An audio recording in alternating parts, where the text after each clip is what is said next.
Well, one of the issues Congress is dealing with is what to do about DACA. We take a look at the story of one dreamer growing up in Salinas, California. Jose Anzaldo is now in his first year of high school. Filmmakers with our PBS colleagues Independent Lens have been following Jose since he was in 3rd grade. Produced with USA Today, this is a follow-up to the film East of Salinas, which is now streaming on the Independent Lens website until September 30th. This clip starts with Jose in the 8th grade.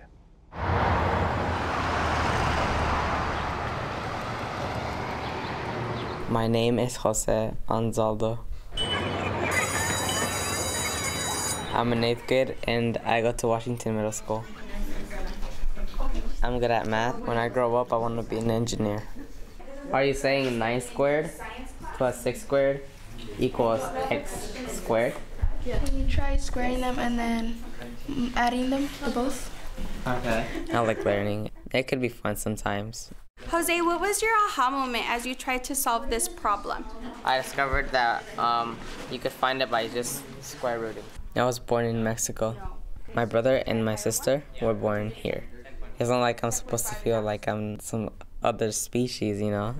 It's just I don't have papers, that's all. It's not a big deal. 10 times 10, it's not affecting me right now, but I know it will. And I'm gonna have to be ready for it.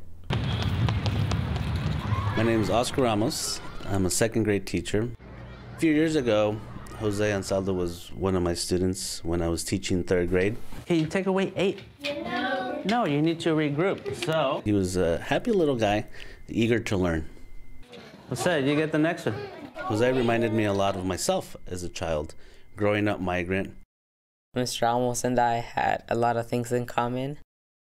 I remember we both said we liked math and we both like soup. It's delicious. So if you agreed with Galilea, you got it right. I agree. Yeah, I agree. Yeah. Every year I tell them that I was born in Mexico and that I worked in the fields at a very early age. We used to get up really early, like at 4 in the morning. Then we used to go work for 10 hours, 12 hours. And it's a great message for them because they start to picture themselves being someone with a professional career, teacher, lawyer, doctor, engineer.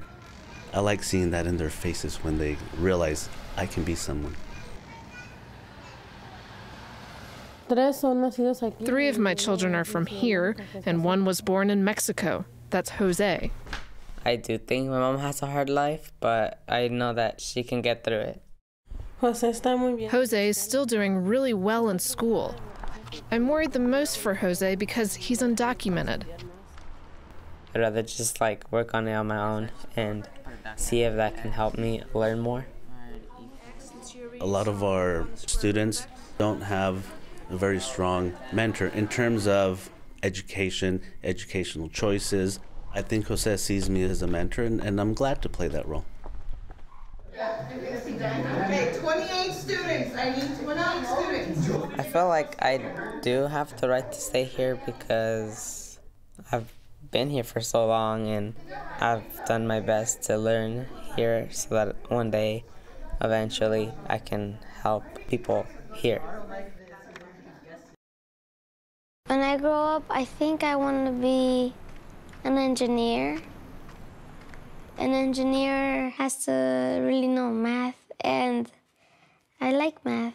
I want to go to college because my goal in general is just to have an education.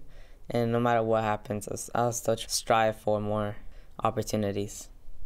Jose is more determined than ever to succeed, and I'm more determined than ever to support him. Do I have hope, Jose? Absolutely, 100%, yes. There's always a chance to do what you want to do, as long as you don't give up. What to do about dreamers like Jose is just one issue dividing Republicans and the nation.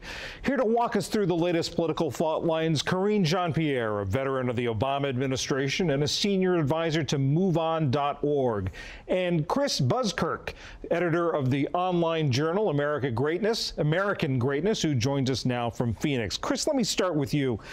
What happened this morning with the president and the leaders from Capitol Hill? The website Axios is quoting a top Republican, is saying that what he did today was, quote, the legislative equivalent of giving an entire stockpile of weapons to Democrats and inviting them to take the Republican Party hostage. What do you think? What's your take on this?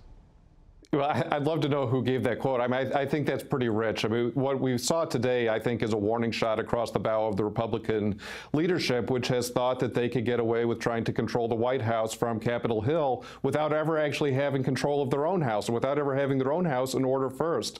We've seen this Republican leadership over the past 8 months do absolutely nothing. They have fulfilled none of the promises that they made to their constituents, let alone to, the deals that they had with Donald Trump about working on his agenda. They just haven't accomplished anything on the agenda. They don't have anything to show for this past 8 months in office or in session. And so I think Donald Trump is saying to them, look, if you guys aren't going to do something, if you guys aren't going to move legislation, then I'm going to find people to work with on Capitol Hill who will do it. And this is why I think I've got to tell you, as somebody who supports Trump, as a Republican, I think it was a good move. The president has a responsibility to the American people, and I think he's trying to move things along in a way that is productive.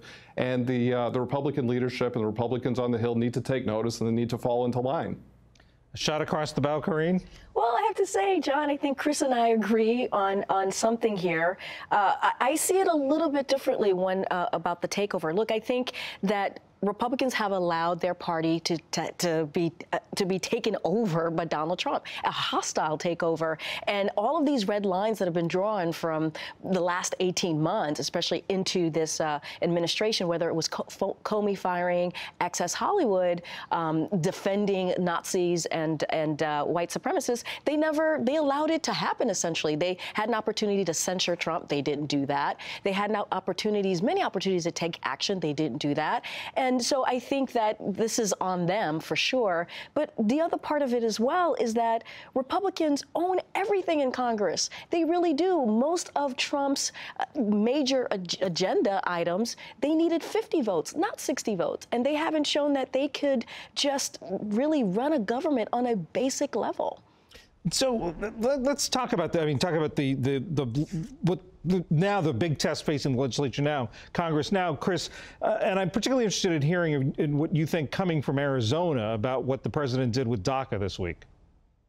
Yeah, it's interesting. I mean, this is there's a couple things going on here. Of course, anybody who has followed this president as a candidate or as a president knows that this is one of his longstanding promises. So no surprises here in one sense, right? This didn't come out of left field. President Trump promised when he was candidate Trump to end DACA as soon as he got to the White House. He disappointed some of his supporters because he didn't do it in January or at least in February. That was an expectation based on those promises. But what he's doing here, I think, is righting a wrong that has been really a bipartisan wrong that's taken place over 30 years, which is just the cynical ploy by both Republicans and Democrats to fail to deal with immigration on its own terms, not to pass any legislation, to hold people hostage. They won't enforce the law and they won't amend the law, and so it leaves people in limbo. And even Barack Obama, when he when he signed DACA back in June of 2012, that was a cynical campaign ploy leading up to the 2012 re-election. I mean, it was only a couple months before he said that he did not have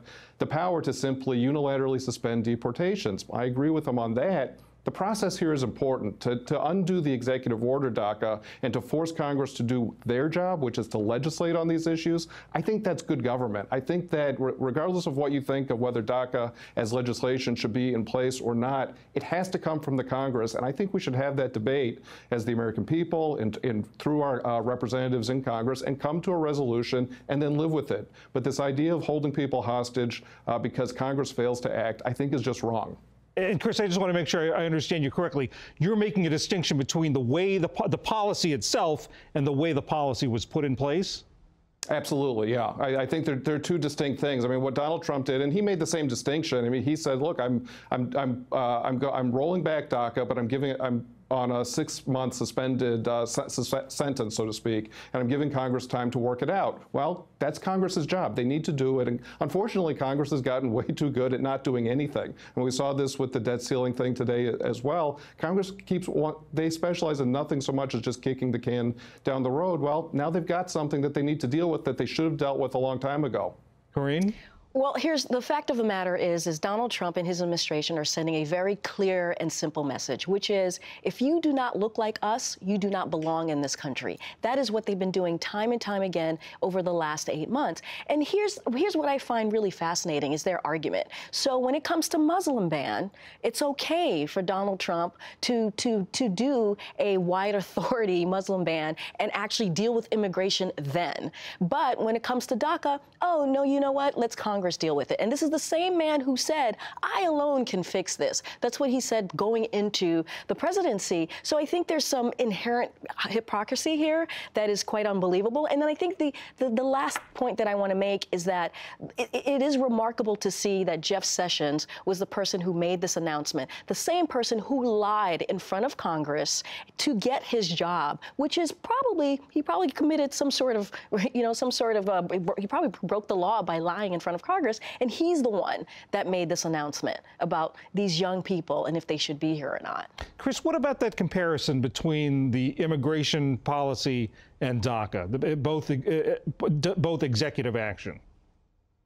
Yeah, I mean, just look, the president obviously has the ability to take executive actions, but what people have agreed upon is that with regards to deportations, with regards to enforcing laws that have been enacted by Congress, the executive branch has an obligation to enforce those laws. That was not the same instance with regard to this, what people call the Muslim ban, the travel ban. This was the same ban that was proposed, by the way, by the Obama administration. Right? This is nothing different. What I want to go back to what I think is the key point here, which is that Donald Trump is virtually begging Congress to send him a DACA lookalike bill. Right? To say that he is saying, if you don't look like us, you're not welcome here, I don't think so. And I don't think that what he's said to Congress bears that out either. He's saying, look, this was done incorrectly. This is Congress's responsibility. Even Barack Obama said that he couldn't do what he ultimately did. Now, Congress, deal with it. Send it to me. He hasn't said it explicitly, but he sure is sending the signals that if they send it to him, he'll sign it.